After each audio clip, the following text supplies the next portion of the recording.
오늘 본문에 보니까 이스라엘 자손들이 음행에 빠졌고 우상 숭배에 가담하게 되었습니다. 바알 부올에게 가담하게 되었다고 하였는데, 바알 부올은 보을 사람들의 신이라는, 보을 사람들의 섬기는 바알이라는 뜻으로 지명이 될 수도 있고 때로는 또 인명이 될 수도 있습니다. 그런데 이 사건으로 인하여서 죽은 사람이 2만 4천 명이었습니다. 매우 많은 사람이 죽게 되었습니다. 아론이 금송아지를 만들어서 우상 숭배했을 때 그때 죽은 사람은 3천 명이었습니다. 3천 명보다 무려 8배나 많은 숫자가 이 사건으로 죽은 것입니다. 사람이 몇 명이 죽었느냐 하는 것은 중요하지 않을 수도 있지만, 단적으로 보면 하나님의 징계가 그만큼 더 크고 무섭다는 것을 우리가 알게 됩니다. 하나님은 이 사건을 아론의 금송아지 사건보다 훨씬 더 비중 있게 다루시는 것 같습니다. 금송아지도 우상숭배 사건이고 또 바알을 섬기는 것도 역시 우상숭배 사건인데, 하나님은 이 사건을 훨씬 더 비중 있게 다루신다는 것입니다. 왜 그런가 하면 이 사건의 배경을 보면, 아론의 금송아지 사건은 이스라엘 민족이 광야에 있을 때, 즉 출애굽한 지 1년도 채 안 되었을 때 일어난 사건이었습니다. 모세가 십계명을 받기 위해 시내산에 올라갔을 때 그때 발생한 사건이므로 그 금송아지 사건은 한 4, 5개월 정도 되었을 때 그때 발생한 사건이라고 볼 수 있습니다. 그러나 바알보르 사건은 출애굽한 지 40년째 되는 해 발생한 사건입니다. 민수기 20장에 보면 아론이 호르산에 올라가 죽음을 맞이하는 내용이 나옵니다. 그리고 민수기 33장에 가서 보면 아론이 죽던 때가 출애굽한 지 40년 5월 1일이라고 날짜를 분명하게 명시하고 있습니다. 출애굽한 지 40년 5월이 되었고, 그리고 아론이 죽고 나서 한 달간 애도의 기간이 있습니다. 그리고 모세가 신명기 설교를 시작한 것은 40년 11월 1일입니다.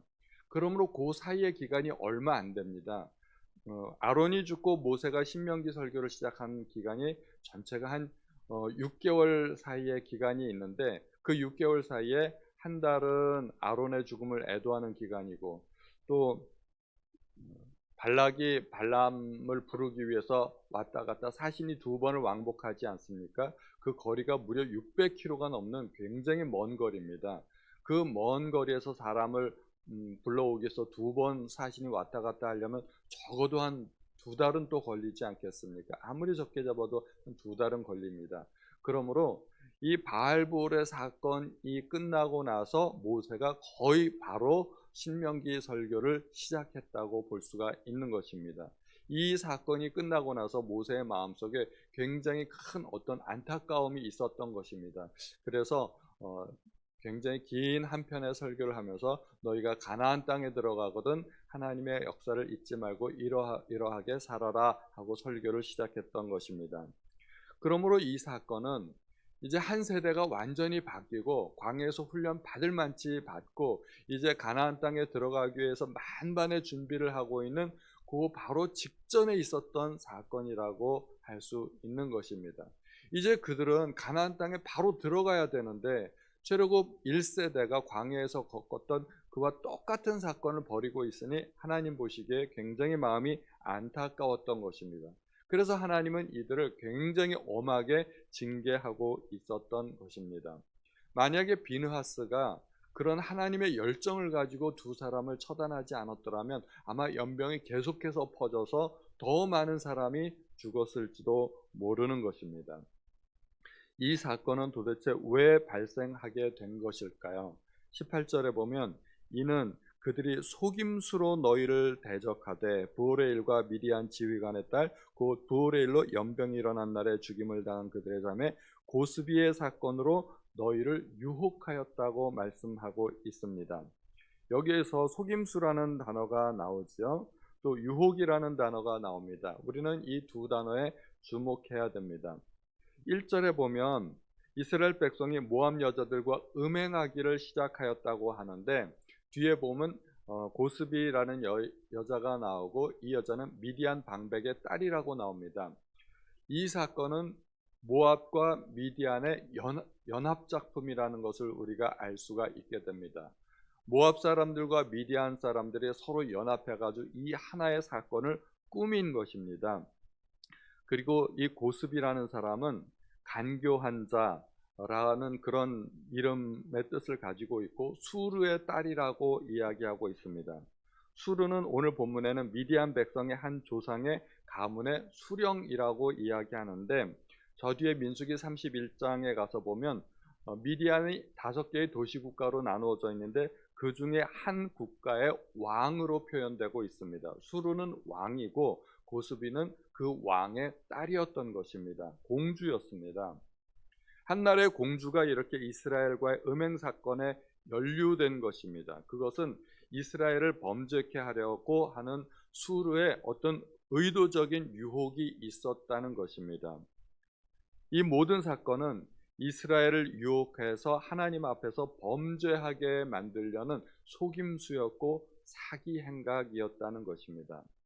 그럼 이 모든 일을 뒤에서 주도 면밀하게 계획한 사람은 누구였을까요? 우연히 일어난 일은 분명히 아니었습니다. 계획하에 이런 일이 발생했습니다. 이러한 일을 계획한 사람은 발람이었습니다. 발람은 원래 신내림을 받고 이스라엘을 저주하려고 했지만 하나님의 압도적인 개입으로 말미암아 마귀의 신내림을 받지 못했습니다. 그는 의도치 않게 자기가 하고 싶지 않은 말을 해버렸던 것입니다.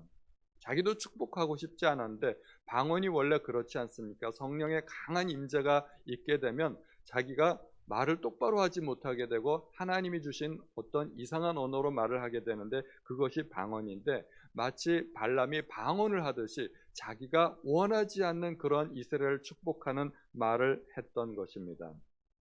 이스라엘을 저주하려고 했던 이유는 그가 불의의 싹을 사랑했기 때문입니다. 베드로 사도는 그가 불의의 싹을 사랑했다고 이야기하고 있습니다. 그러나 이제 발람이 3차례 저주하려고 했지만 그것이 실패로 끝나자 그래도 발람은 포기하지 않았습니다. 민수기에서는 구체적으로 드러나지 않지만 나중에 요한계시록에 보면 사도 요한이 버가모 교회 성도들에게 보낸 편지에 발람의 이야기가 나옵니다. 버가모 성도들에게 이렇게 말하고 있습니다. 그러나 내게 2가지 책망할 것이 있나니 거기 내게 발람의 교훈을 지키는 자들이 있도다. 발람이 발락을 가르쳐 이스라엘 자손 앞에 걸림돌을 놓아 우상의 제물을 먹게 하였고 또 행음하게 하였느니라. 고대 우상 숭배 장면을 보면 바알이라든가 우상 신을 세워놓고 그 앞에 여사제들이 거의 반나체로 아주 음란한 춤을 추게 되는 거죠. 음란한 춤을 뿐만 아니라 남자들과 함께 단체 음행을 하게 됩니다. 그러한 음행을 통해서 바알 신이 뭐 흥분하게 되고 그래가지고 뭐 하늘에서 비를 내리고 이런 의미가 있는 것이죠. 그래서 신들을 흥분시킨다는 그런 의미가 있는 것입니다. 그 앞에서 난잡한 성행위를 함으로 말미암아 이방의 신들을 흥분시킨다는 것입니다. 그리고 그런 가운데 고스비와 오늘 본문에 나오는 시므리가 서로 눈이 맞았던 것입니다. 고스비와 시므리가 눈이 맞아가지고 시므리가 이제 고스비를 끌어들여서 자기의 장막 안으로 데리고 왔을 때 비느하스가 하나님의 열정으로 하나님의 분노로 그 2사람을 창으로 찔러 죽였던 것입니다. 이러한 비느하스의 열정으로 말미암아 이스라엘 가운데 하나님의 진노로 말미암아 퍼지게 된 그 연병이 그제서야 그치게 되었고, 그리고 그때까지 죽은 사람만 해도 무려 24,000명이 되었던 것입니다. 우리는 죄가 속임수라는 것을 알아야 됩니다. 이스라엘 민족도 이 발람의 속임수에 빠졌던 것이죠. 막 우상 숭배하면서 뭔가 그 축제를 벌이는 듯한 그런 모습을 보여주면서 이스라엘 민족의 남자들을 초청했던 것이죠. 우리 같이 하자, 우리 같이 신을 섬기자. 이스라엘 남자들이 볼 때 얼마나 눈이 휘둥그레해졌겠습니까? 40년 동안에 한 번도 보지 못했던 이상한 광경을 보고 마음에 혹하는 그런 마음이 들었을 것입니다. 그래가지고 같이 우상 숭배하고 음행에 참가하게 되고 그러다가 하나님의 진노를 사게 된 것입니다. 죄가 속임수라는 것은 그 유혹은 너무나 달콤하고 또 형벌은 없을 것이라는 유혹이 있기 때문입니다. 그래서 잠언 9장 17절의 말씀에 보면 도둑질한 물이 달고 몰래 먹는 떡이 맛이 있다 하는도다. 이게 완전히 속임수죠. 그래서 그냥 물을 먹지 말고 도둑질한 물을 먹어라 하는 것입니다. 떡도 사서 먹지 말고 몰래 먹어라 하는 것이죠. 그것이 훨씬 더 맛있고 달콤하다는 것입니다. 그리고 그 대가는 없다는 것입니다. 대가를 결코 치르지 않을 것이라는 말입니다. 그러니까 그것이 속임수죠. 결코 대가 없는 행위는 없습니다. 뱀이 하와에게 선악과로 유혹할 때 이 선악과를 따먹으면 너희가 눈이 밝아져 하나님과 같이 될 것이다. 그리고 절대 죽지 않을 것이다. 거짓말로 유혹을 했습니다. 죄의 속임수는 결과를 보지 못하게 만드는 것입니다. 결과에 대해서 생각하지 못하게 만드는 것입니다. 달콤한 유혹만을 보게 만들고 쓰디쓴 결과에 대해서 생각하지 못하게 만드는 것입니다. 그래서 죄는 속임수입니다. 우리는 타락을 조심해야 됩니다. 특별히 교회의 타락을 우리는 조심해야 됩니다. 하나님께서 이스라엘 백성을 보호하여 주셨고 지켜주셨기 때문에 이스라엘 민족은 광야에서 어떤 전쟁을 치러도 다 이길 수 있었습니다. 심지어 발람이 산꼭대기에서 이스라엘을 저주하려고 했지만 하나님은 이스라엘을 보호하여 주셨기 때문에 발람의 저주도 통하지 않았습니다. 그러나 그들이 스스로 타락하기 시작했을 때, 그들이 음행에 빠지고 우상숭배에 빠졌을 때 그들은 결국 하나님의 진노를 사게 되었던 것입니다. 많은 교회가 왜 어려움을 겪게 될까요? 외부적인 이유가 아니라 대부분 살펴보면 내적인 이유들 때문에 교회가 어려움을 겪게 되고 또 교회가 분열되고 그런 경우가 참 많습니다. 그것은 바로 타락과 죄입니다. 교회가 서로 욕심 때문에 권력에 대한 욕심 또는 성적인 욕심 또 재물에 대한 욕심 이런 것들이 바로 죄로 이어지게 되고 그러한 죄가 교회를 무너뜨리게 하는 것입니다. 그러므로 우리는 외적인 요인을 조심해야 될 게 아니라 사실은 성도 한 사람 한 사람이 거룩을 추구해야 되고 성도 한 사람 한 사람이 하나님의 뜻을 마음에 새겨야 되는 것입니다.